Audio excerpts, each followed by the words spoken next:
Hello বন্ধুরা, শুভ দুপুর। সবাই কেমন আছো? আশা করি ভালো আছো। আমরাও গরমে খুব একটা ভালো নেই। এই এখন দুপুরে রান্না হচ্ছে। এখানে আছে লাল শাক ভাজা হচ্ছে, এখন হয়নি। আর এখানে হচ্ছে লাল লাল ঝাল ঝাল মটন কষানো হচ্ছে।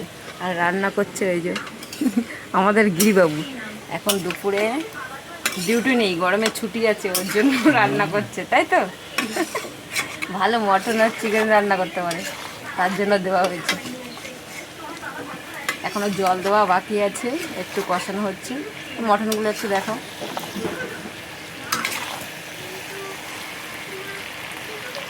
আর এখানে শাক ভাজা হচ্ছে, এখনো হয়নি। আর এই যে গরমে ঘেমে যাচ্ছে বেচারা, আবার গামছা টামছা সব নিয়ে বসে আছে।